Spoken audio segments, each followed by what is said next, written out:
नमस्कार, मी डॉक्टर दत्ता यसकर. माझे मंचर येथे श्रीदत्त आयुर्वेदिक हॉस्पिटल आहे. या ठिकाणी मी संधिवात म्हणजे अनुवात, मणकेचे विकार, पॅरालिसिस यासारख्या असाध्य व्याधीवरती आयुर्वेदिक व ॲलोपॅथिक या संयुक्त वैद्यकीय उपचार करत आहे. गेली 25 वर्ष मी प्रॅक्टिस करत आहे व या उपचार पद्धतीने हजारो रुग्णांना अति चांगला फायदा आहे. तर आज माझे एक पेशंट आहे, सो सुलताना पठाण, त्या जुन्नरच्या आहे. त्यांना संधिवाताचा म्हणजे अनुवाताचा म्हणजे रुमॅटॉइड आर्थरायटिसचा प्रचंड त्रास होता. त्यांना चालताही येत नव्हतं, त्या जागेवरती पूर्ण होत्या. मी दिल्या उपचार पद्धतीने त्यांना अतिशय चांगला फायदा आला.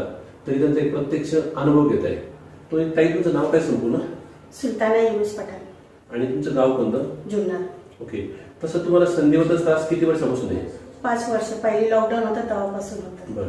ज्यावेळेस मागच्या ज्यावेळेस माझ्या तुम्हाला आलं होतं 4-5 महिन्यापूर्वी, त्यावेळेस तुम्हाला चालता येत होतं का? नाही, मी जागेवर होते. एकदम 4-5 लोकांनी मला उचलून आणलं होतं. बरं.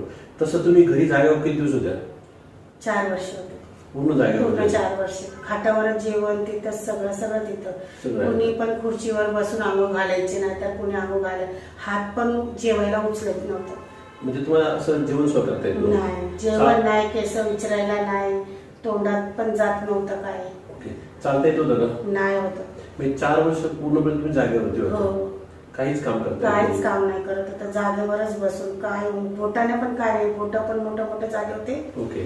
मूठ पण मारायला होत नव्हते. ओके. केस पण विचारायला होत नव्हते. काय नाही करत. असं जेवत तरी येत होतं का? नाही, एवढंच हात उचलत होता माझा, तोंडामध्ये जात नव्हता. सगळ्यांनी सांगितलं का आता तुम्ही राहणार नाही म्हणून.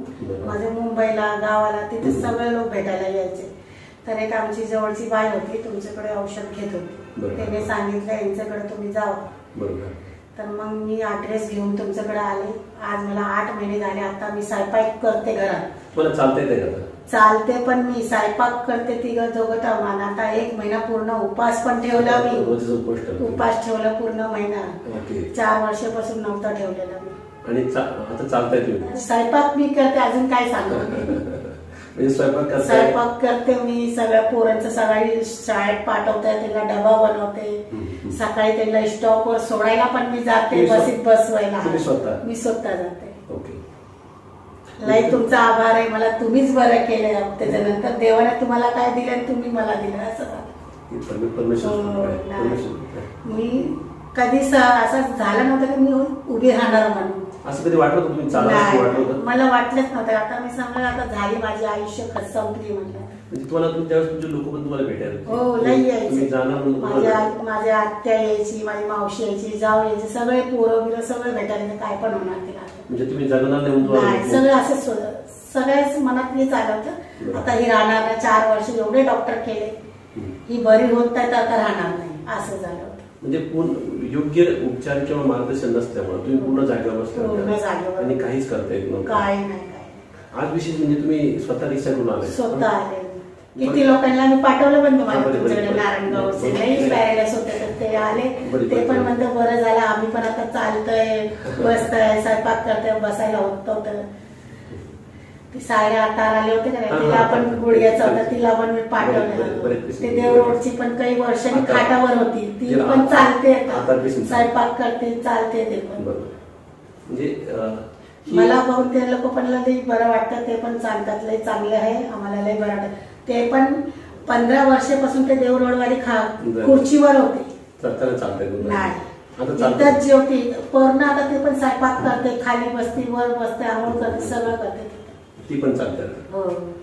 पोरं तर लय म्हणताय.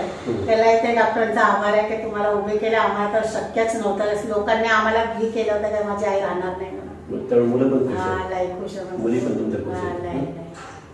विशेष म्हणजे यांचा मुलगा नेपाळमध्ये जॉब करतो. खरंच कौतुक केलं पण त्या ताईच्या मुलाचं, संस्काराचं. त्यांचा मुलगा नेपाळहून औषध न्यायला. मुलगा कुठे नाही औषध न्यायला? नेपाळला राहतो. तिकडे जॉब सर्व्हिस कुठे करतो? नेपाळला करतो. नेपाळला करतो. औषध न्यायला कुठे येतो? मंचरला. म्हणजे आई वडिलांची सेवा कशी करावी याचं उदाहरण म्हणजे त्यांचा मुलगा नेपाळ इथे जॉब करतो. आईचे औषध संपल्यानंतर तो नेपाळहून मला फोन करतो, औषध नेण्यासाठी येतो आणि औषध सर्व समजून घेतो.